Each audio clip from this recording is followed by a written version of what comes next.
이스라엘의 역사는 주전 2000년부터 시작된 아브라함의 역사 때부터 시작이 됩니다. 아브라함은 주전 2000년 사람이고 지금으로부터 4000년 전 인물이죠. 그 아브라함의 후손들을 우리는 이스라엘 사람 혹은 히브리인 혹은 유대인 그렇게 부릅니다.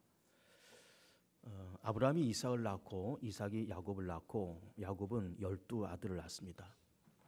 11번째 아들 요셉이 특별한 인물이 되어서 형들의 미움을 받으면서 시기 속에서 이제 애굽 이집트로 이제 팔리게 되죠.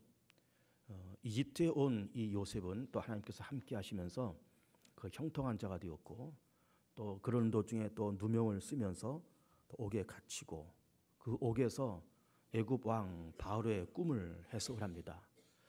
그 꿈의 해석은 7년 동안 풍년이 들고 또 연이어서 7년 동안 흉년이 들 때에 그 7년 풍년 때에 곡식을 저장했다가 그것을 팔아서 그 어려움을 극복하라라는 이제 꿈을 해석하면서 요셉은 바로로부터 전격적으로 이렇게 발탁이 되면서 나이 30살에 애굽의 총리가 됩니다.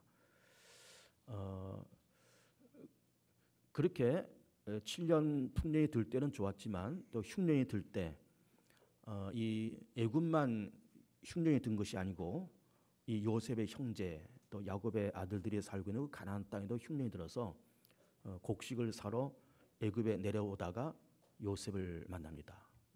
그래서 요셉은 그 형제들과 그 아버지를 이제 초청을 해서 그 가뭄 속에 무사히 지내기 위해서 그 식구들을 초청해서 애굽에 살게 하죠. 그래서 그렇게 초청된 사람들이 몇 명인가 하면은 70명이 내려옵니다. 그러면서 이른바 그 애굽에서의 삶이 그때부터 시작이 됩니다. 그래서 아까 말씀드린 것처럼 아브라함의 연대가 대략 주전 2000년 그리고 요셉 시대에 이 애굽에 내려서 살던 때가 주전 1800년 이렇게 대략 연대를 잡습니다.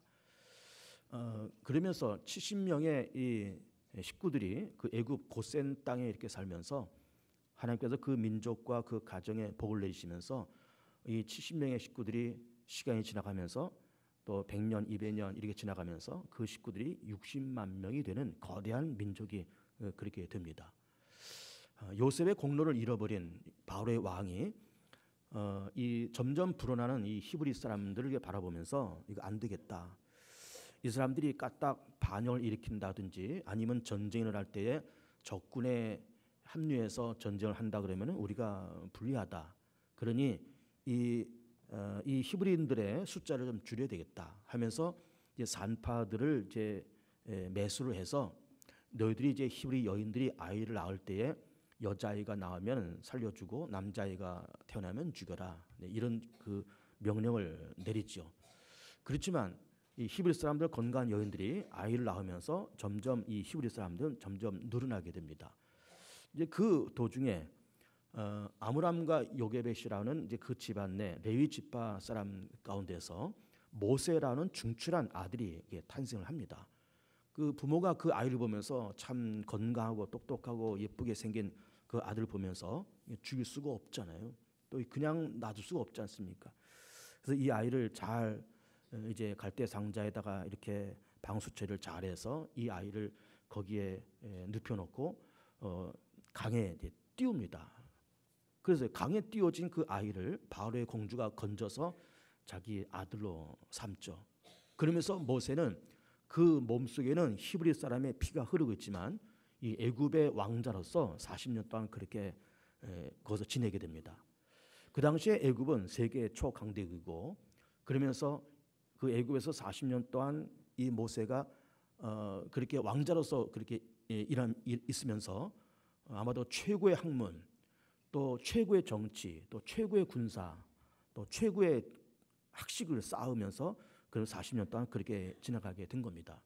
그러나 자기는 애굽의 왕자로서 이렇게 살고 있지만은 자기의 피는 히브리 사람이고 그리고 나는 언젠가는 히브리 사람으로 돌아가야 된다는 생각이 늘 모세의 생각 속에 있었다라고 그렇게 봅니다. 그런데 사람을 이제 죽이는 사건이 벌어지죠. 이 모세가 사람을 죽이고 그러면서 도망갑니다. 그 미디안 광야로 도망가는데 그 미디안 광야는 지금 시내산이 서 있는 그 시나이 반도, 거기가 이제 미디안 광야죠. 그러면서 거기서 이드로라고 하는 제사장을 만나고 그 이드로의 딸 십보라와 결혼하고, 그러면서 장인의 양을 치는 목자로서 40년을 그렇게 살아갑니다. 그래서 우리는 모세의 그 삶이 전부 120년의 삶인데, 처음에 40년은 애굽의 왕자로서, 또 중간에 40년은 이들의 양을 치는 목자로서, 그리고 나머지 40년은 출애굽의 지도자로서 그렇게 살아가는 그의 삶을 우리는 살펴볼 수가 있는 겁니다. 그러면서 그 40년 동안 이들의 양을 이제 치게 됩니다. 이 사람이 어떤 직업을 갖고 있으면 그 직업에 대해서 1년, 2년 이게 흘러가면은 그 직업에 익숙하게 됐잖아요. 그리고 이제 걸출한 정말 어지간한 그런 이제 전문가가 되는 겁니다. 근데 이 모세가 40년 동안 그 양을 치고 짐승을 치는 그 목자 생활을 했기 때문에 그 목축업에 대해서 좀 남다른 그런 어떤 노하우도 갖고 있었고, 그러면서 그 목축업이 항상 몸에 익었고 그것이 이제는 자기의 삶의 한 큰 부분이 되었고, 그래서 어떻게 보면은 우리는 결론적으로 보면은 모세가 출애굽의 지도자가 되었다 이렇게 보지만은, 아마도 하나님께서 이 모세를 부르지 않았으면은 모세는 일평생 그 이들의 양을 치는 목자로서 그의 삶을 마감했을 거다라고 그렇게도 해석이 가능한 겁니다.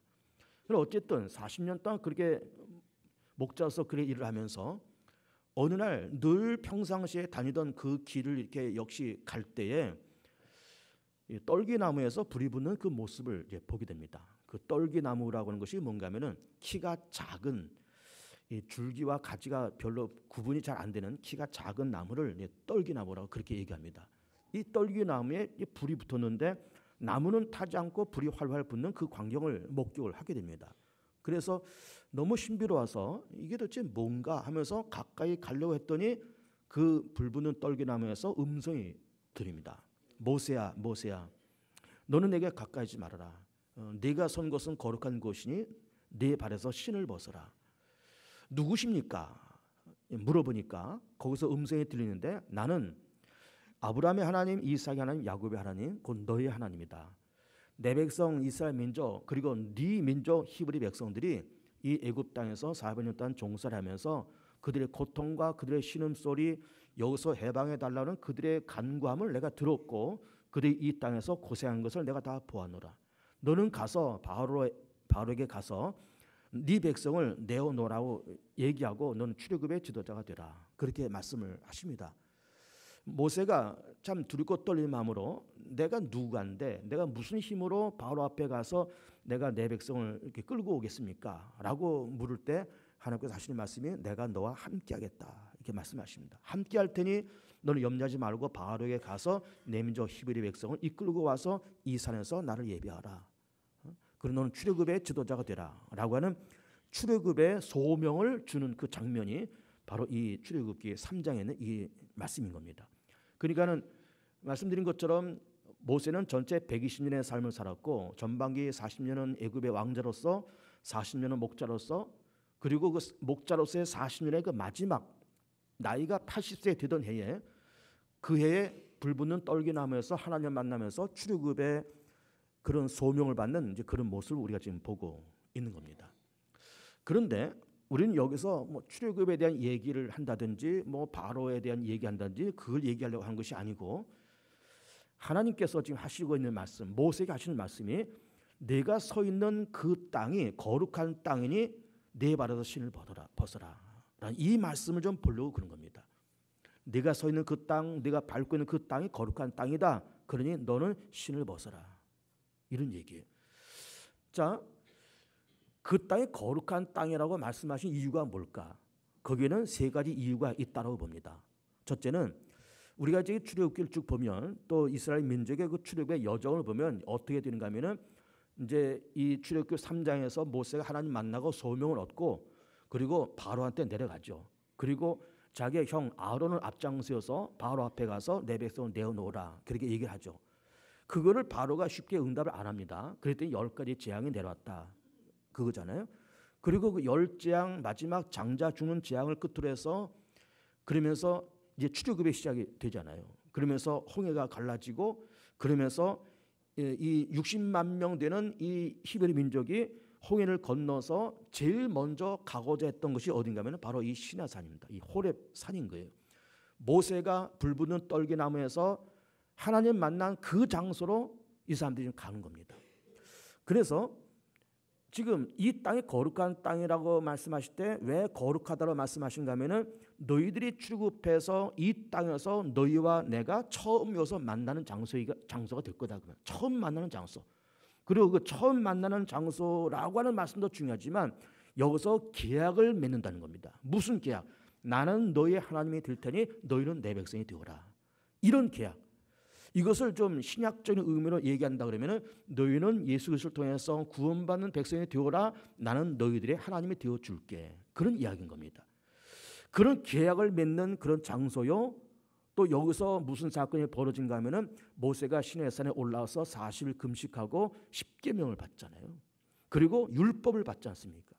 이런 여러 가지 이유 때문에 이 땅은 거룩한 땅이라고 그렇게 말씀을 하신 겁니다. 너 여기 이제 출애굽하면 네가 여기서 금식할 것이고 내가 여기서 돌에다가 내가 십계명을 적어서 너한테 줄 거야. 십계명을 하다라는 그 장소, 율법을 지시하시고 명령하는 그 장소. 더 중요한 것은 여기서 너희들의 백성과 나와 계약을 맺는 언약의 장소는 여기 언약의 장소. 그래서 이 땅은 거룩한 땅이니 내 발에서 신을 벗어라. 그런 말씀을 지금 하시고 있는 겁니다. 그런데 그러면 거룩한 땅이라고 하는 것도 그렇기 때문에 거룩한 땅이라고 말씀하신 거구나라고 우리가 이해가 되지만 지금 신을 벗으라는 겁니다. 네가 서 있는 네가 밟고 있는 그 땅은 거룩한 땅이 신을 벗으라니 그렇게 말씀을 하시고 있는 건데 사실은 그 땅이 이 모세는 늘 익숙한 땅이고 그리고 평범한 땅인 겁니다. 언제나 거길 다닌 거예요. 몇 년 동안 다녔을까요? 그 땅을 40년 동안 밟고 다녔습니다. 불붙는 떨기나무 언제나 봤습니다. 저기 떨기나무가 있다. 그 앞길을 양을 끌고 소를 몰면서 40년을 끌고 다니던 익숙한 길이고 그리고 평범한 땅인 거예요. 익숙하고 평범한 땅인데 그 땅이 정말로 거룩한 땅이고 여기에 하나님께서 언약의 땅으로 세우실 것을 미처 몰랐을 뿐이죠. 거룩한 땅인데 미처 몰랐다. 늘 발로 밟고 다니는 땅, 익숙한 땅, 평범한 땅 그런 땅인데 미처 그것이 거룩한 땅인지는 몰랐다 이 말이에요.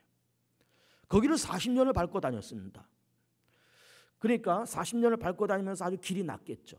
짐승들도 다니면서 짐승의 발자국, 짐승의 배설물, 또 모세의 발자국 이런 것이 40년 동안 길이 난 반질반질의 길이 난 그런 땅이고 익숙한 땅이고 평범한 땅인데 그 땅이 바로 거룩한 땅이고 그 거룩한 땅인 줄을 지금까지 몰랐고 이제서야 그것이 거룩한 땅인 줄을 알게 됐다. 그런 이야기인 겁니다. 보세요.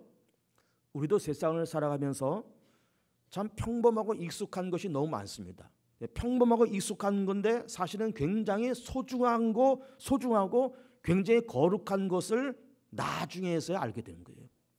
평범하고 익숙한 건데 사실은 소중하고 사실은 거룩하고 근데 우리가 그것을 모르면서 살아오는 것이 너무나 많습니다.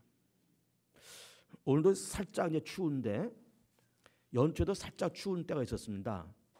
그래서 아침에 일어나서 새벽기도 나오려고 이제 씻으려고 수도꼭지를 이렇게 여는데 물이 안 나오는 거예요.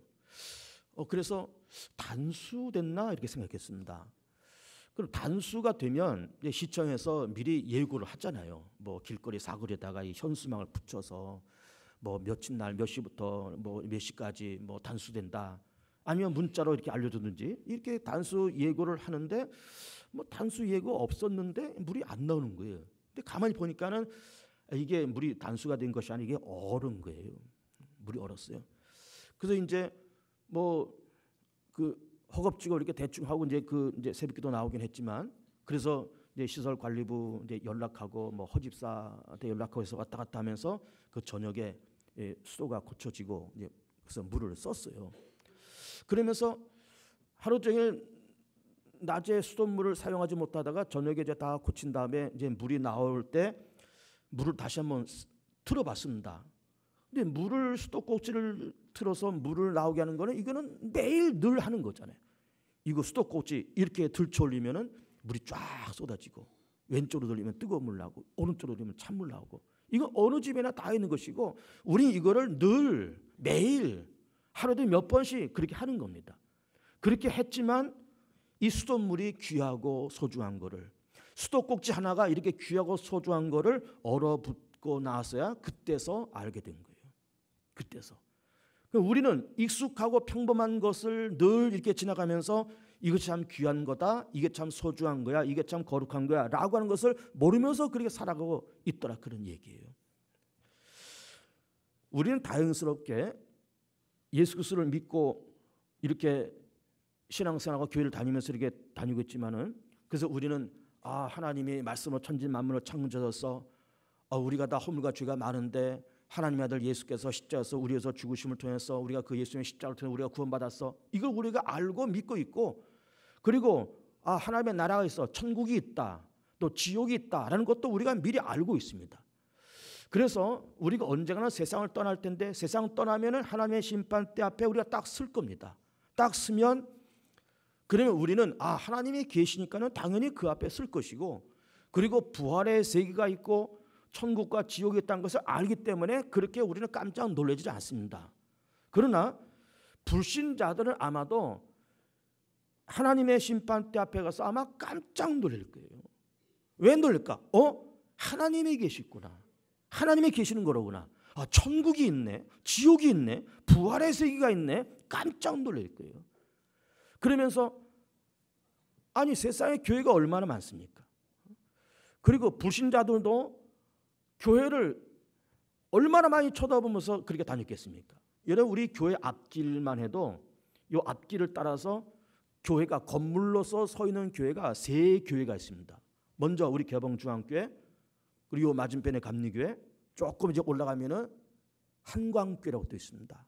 그 우리 통합직교단 교회고 영등포교회 교회인데 그 매그 한광교회, 요 감리교회, 우리 개봉중앙교회 건물로 서 있는 교회만 3개의 교회가 있고 뭐 이렇게 뭐 상가 건물이나 혹은 지하실에 있는 교회들도 몇 개가 있습니다. 이 동네. 그러면은 이 동네 광명 2동, 3동에 사는 분들이 하루에도 몇 번씩 감리교회 앞으로 지나다니고 우리 개봉중앙교회 앞으로 지나다니고 그러면서 여기 교회가 있네, 여기 교회가 있네 그러면서 다녔을 겁니다. 그리고 또 우리 교회도 열심히 전도하고 아마 그 감리교회도 열심히 전도하더라고요. 한강교회도 전도 그러더라고요. 우리도 분일 전도단이 화요일날 모여서 뭐 이렇게 띠두르고 전도지 나누고 뭐 차 전도하고 또 노방 전도, 뭐 축호 전도, 집집마다 전도도 하고 그러면서 이 동네에 살던 사람들이 전도지 한두 번씩 안 받은 사람이 없을 거예요. 그러면 전도지도 다 몇 번씩 받았죠. 그리고 또 뭐 교회 앞에 현수막이 항상 붙잖아요. 무슨 부흥회 때 뭐 어느 목사님이 오신다, 부흥회 한다. 또 우리가 1년에 한두 번씩 하는 총동 전도주일날 뭐 전도 세세면 전도 축제에서 몇 날 몇 시 누가 와서 어떤 간증하고 선물을 어떻게 드리고 이런 거 다 현수막 만들어서 갖다 붙이고 이거 다 전단지 만들어서 뭐 이게 다 돌리고 그러면서 교회가 있다, 그리고 교회가 이런 것을 한다라고 하는 거를 많이 경험을 하면서 이 동네를 왔다 갔다 했을 겁니다. 불신자들이. 그러나 그렇게 교회 앞을 하루에도 몇 번씩 왔다 갔다 했지만은 교회가 얼마나 소중한 장소고 교회가 어떤 일을 하는지를 그때 가서야 깨닫는 거예요. 그때 가서. 그 무심코 평범하게 그리고 익숙하게 그렇게 살고 그렇게 취급하고 그렇게 봐왔는데 하나님의 심판 앞에 딱 쓰니까는 그런 일이 벌어지는 거예요. 이게 교회라고 하는 데는 예수 믿는 사람들이 모여서 우리를 위해서 십자가로 죽으시고 부활하신 그리스도를 찬양하고 말씀으로 세상을 창조하신 하나님을 찬양하고 성도들이 모여서 예배하고 여기서 전도하고 말씀을 가르치고 세상을 봉사하고 그리고 성도끼리 좋은 교제를 나누는 이런 것이 교회로구나 라고 하면서 교회의 소중함과 교회의 거룩함을 그때 가서 깨닫게 된다. 그때 가서. 그래서 우리는 익숙하고 평범하게 우리는 세상을 살고 있는데 이것이 얼마나 소중한지를 우리는 모르면서 그냥 그렇게 살아가고 있는 거예요. 모르면서. 불신자들은 더더욱 그렇고 예수 믿는 우리들도 익숙하고 평범한 것에 그냥 습관이 되어서 정말 소중한 것이 소중한 줄 모르고 거룩한 것이 거룩한 줄 모르면서 스쳐 지나가는 것이 얼마나 많은지 모릅니다. 그 중에 또 한 가지가 뭔가 하면은 가족이에요. 가족. 가정 혹은 가족입니다. 가족이라는 공동체는 우선은 부부가 중심이 됐잖아요. 그리고 뭐 어른들을 모시고 살 수 있고 아이들이 있고 이렇게 살잖아요. 2대 혹은 3대가 걸쳐서 살고 있는 이런 공동체가 이게 가족이고 가정입니다. 그런데 예를 들어서 집에 가정주부가 늘 그저 살림을 해주잖아요. 저 밥하고 살림하고 청소하고 세탁하고 집안 청소하고 살림살이 해주고. 근데 이게 만약에 가정주부가 뭐 아파서 자리에 누웠다든지 아니면 뭐 병원에 입원했다든지 아니면 신랑이랑 싸워서 친정으로 도망가서 한 일주일 있다 온다든지 이렇게 돼버리면은 집안 살림이 이게 난리가 나는 거예요. 이게 뭐 빨래가 산더미처럼 쌓여있고 뭐 설거지 쌓여있고 이게 밥을 어떻게 해면 이게 밥을 할 줄도 모르고 이게 전기밥솥이 있는데 이게 전기밥솥에 밥을 쌀을 어떻게 넣고 물을 어떻게 넣고 이걸 어떻게 눌러야 되는지도 모르고 엉망진창 되어버린 거예요. 엉망진창 되어버린 거예요. 그러니까 우리는 부인이라고 하는 여자는 아주 평범한 여자잖아요. 나한테는 익숙한 여자고 평범한 사람이고 아이들한테 부모도 역시 참 익숙한 분들이고 평범한 분들이고 그런데 엄마가 집에 없으면 집안이 막 난리가 나는 거예요. 그제서야 그 가정주부의 소중함과 그 가치와 그거를 그제서야 깨닫게 되는 겁니다. 우리는 평범하게 그냥 막 지나가는 소중하지 그냥 평범하고 익숙하게 다 그렇게 지나가지만은 이거 정말 소중하고 이것이 귀한 줄을 우리는 미처 모르면서 다 그렇게 살아가고 있는 겁니다. 다 그렇게 살아가고 있습니다. 여러분 보세요. 여러분 남자도 그렇습니다. 남자도 뭐 열심히 직장 다니다가 갑자기 모르게 명퇴를 당했다. 이러면은 집안이 막 난리가 나는 겁니다. 사업을 하다가 뭐 장사하다가 접었다. 이건 난리가 나는 거예요. 우리 평범하게 남자들이 나가서 뭐 일해서 월급 받고 그러면서 뭐 이렇게 살림하고 아이들 뭐 공부시키고 다 그렇게 살지만은 갑자기 실직을 했다. 갑자기 내일부터 출근할 자리가 없다 그러면은 그 남자만이 문제가 아니라 가정 전체가 막 비상이 걸리는 거예요. 그러니까는 우리는 직장 생활을 한다는 것도 참 이것이 익숙하고 평범한 우리의 삶인 겁니다. 아침 되니까는 챙겨 입고 직장 나가서 하루 일하고 저녁에 퇴근하고 또 씻고 자고 또 아침 일어나서 또 출근하고 평범하고 너무나 익숙한 일인데 내가 다니고 있는 이 직장이 그리고 내가 매달 어쨌든 얼마간의 월급을 받고 있다는 이것이 얼마나 소중한지를 모르는 거예요. 우리는 익숙하고 평범한 것에 우리가 너무 길들여서 그렇게 살고 있지만은 사실은 익숙하다 평범하다라는 것이 사실은 가만히 들춰보면 이것이 너무나도 소중하고 너무나도 거룩한 거예요. 그래서 모세가 40년 동안 그 길을 지나다녔습니다. 그 떨기나무 매일 본 겁니다. 40년 전에도 봤고 20년 전에도 봤고 지금도 보고 저기 떨기나무 있네. 여기 길 양을 끌고 매일매일 40년 동안 익숙한 길이고 평범한 길인데 그 땅이 거룩한 땅이라는 거예요. 그 땅이 거룩하다고 하는 것을 이제서야 모세가 알게 됐다 그 말이에요. 이제서야.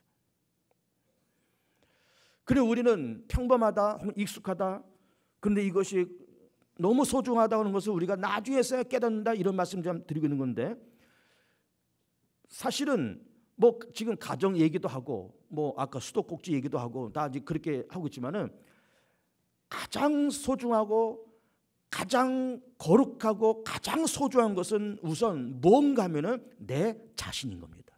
내 자신이에요. 내 자신이에요.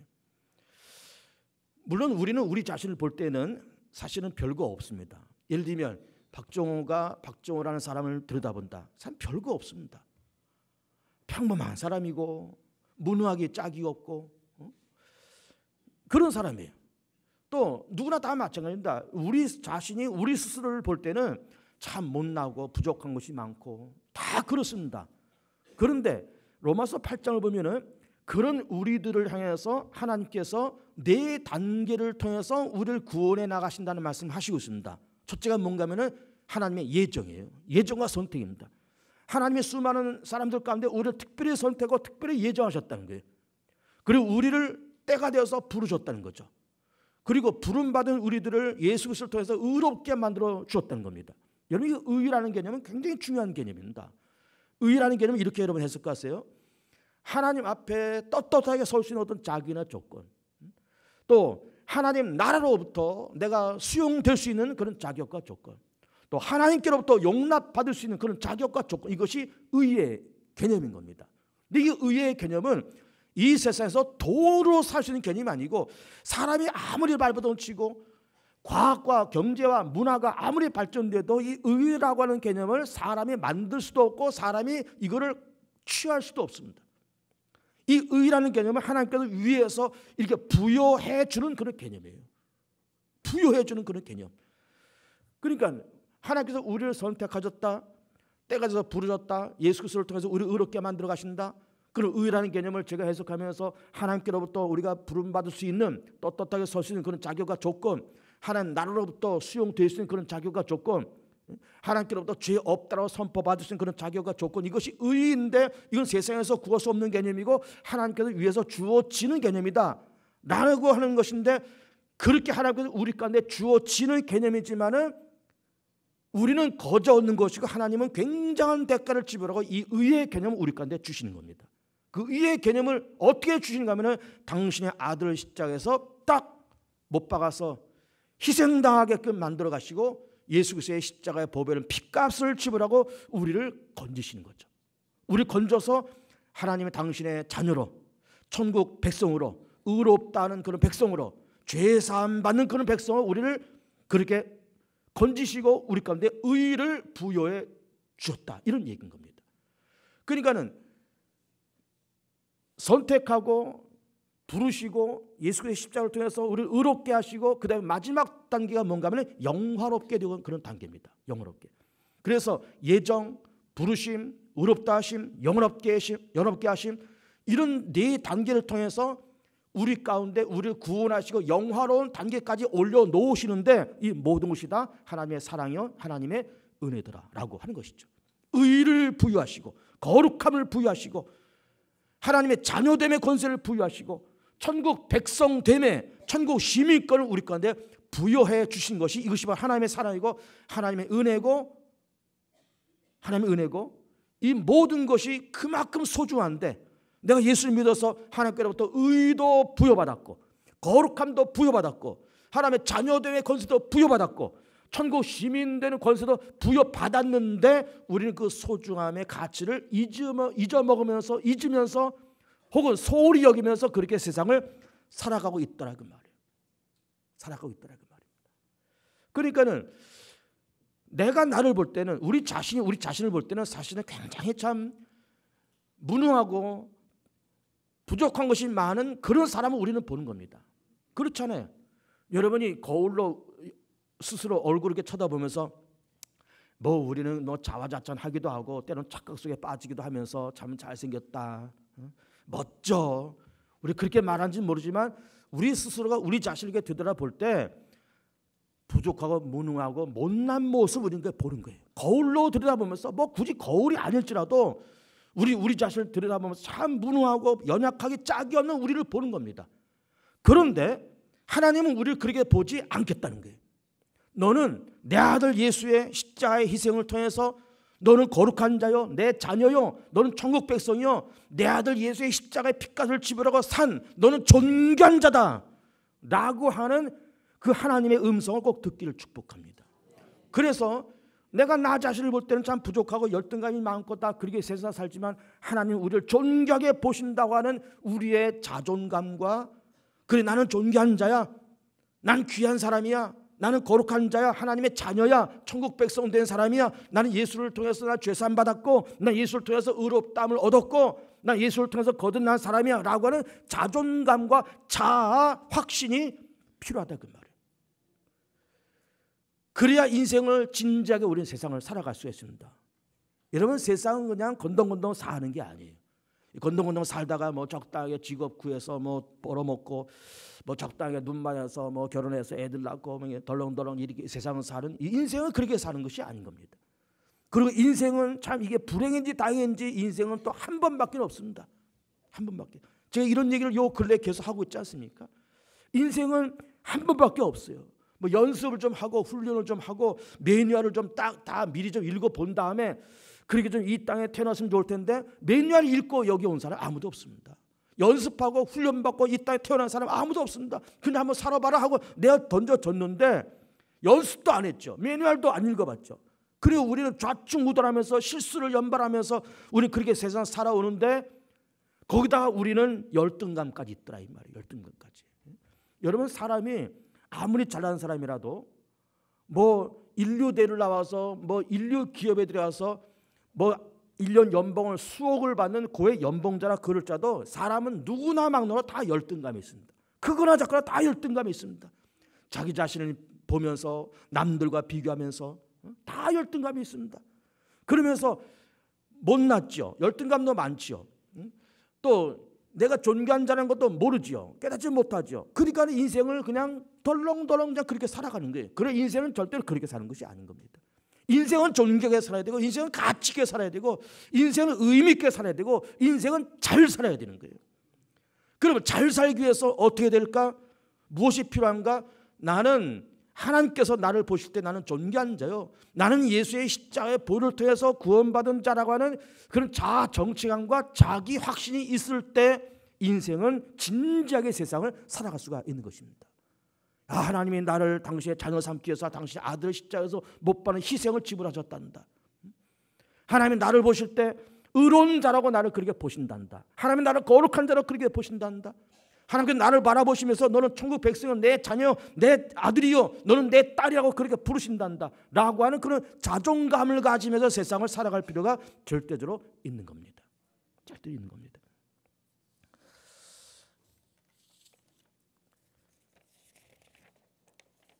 스바냐 3장을 보면 하나님께서 우리를 당신의 백성 삼으시면서 우리를 바라보시면서 하나님이 얼마나 기뻐하신지를 이렇게 표현하고 있습니다.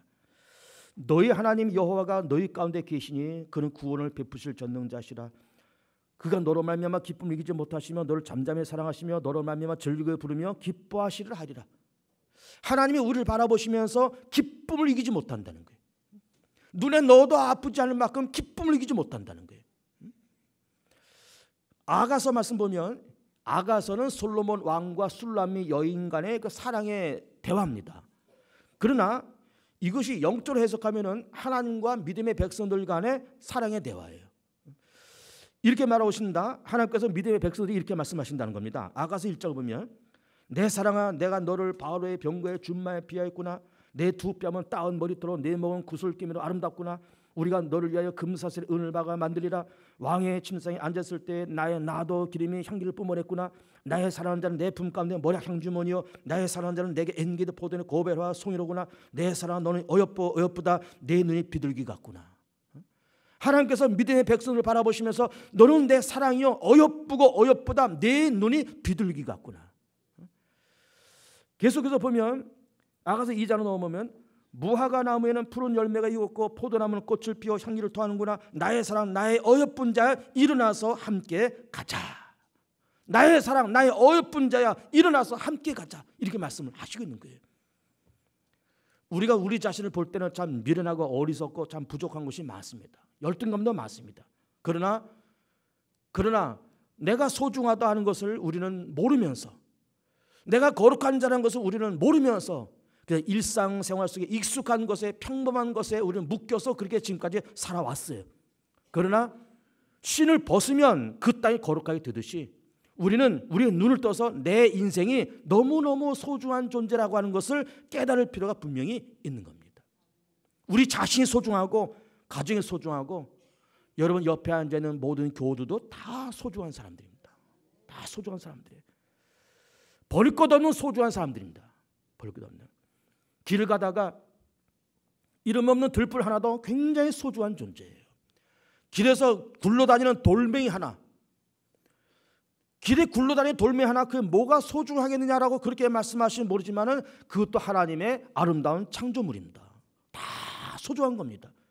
내가 거룩하게 만든 것을 너희가 속되게 만들지 말아라 말씀하신 것처럼 하나님 모든 것을 다 거룩하게 만드셨고 어여쁘구나. 너는 네 눈이 비둘기 같구나. 어여쁜 자 일어나서 함께 가자라고 말씀하시는 하나님의 음성을 진정 듣기를 축복합니다.